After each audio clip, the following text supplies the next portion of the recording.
you get that hat? Where did you get that tile?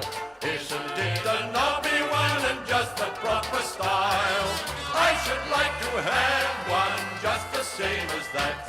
Wherever I go they shout, hello, where did you get that hat? Hi, welcome to Costume Drama at CUTV.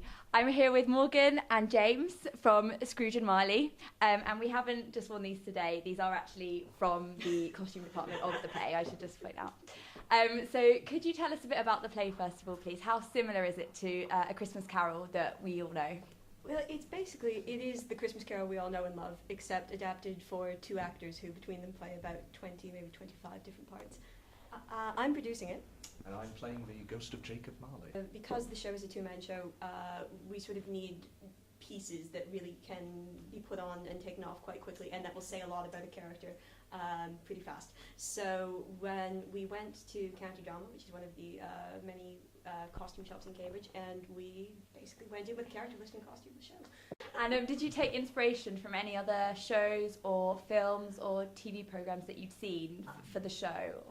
Well, that's quite a sort of Nicholas Nickleby hat. I mean, there's this absolutely brilliant 6-hour adaptation of the book that the Chichester Festival did a few years back, in which I saw quite a few times, and so that was, it was quite that classic Dickensian sort of costuming. I guess some of them they're all a bit sort of Roger Corman horror films a little bit with all this. Is that what we look like right now?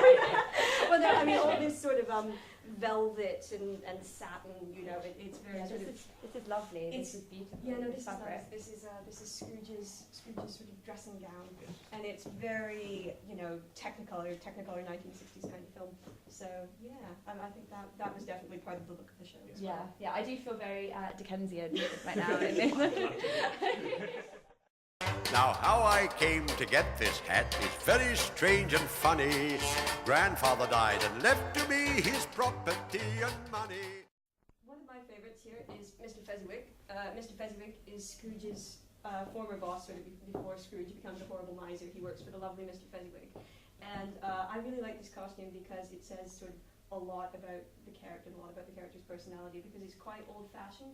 Right? This isn't really sort of an 1830s kind of coat. It's quite old. Yeah. And this wig isn't really a Victorian wig. Again, it's sort of late 18th century. So it says that Mr. Fezziwig's a bit older, but he's also quite old-fashioned. So I would say my absolute favourite pieces are probably those for the Ghost of Christmas Present.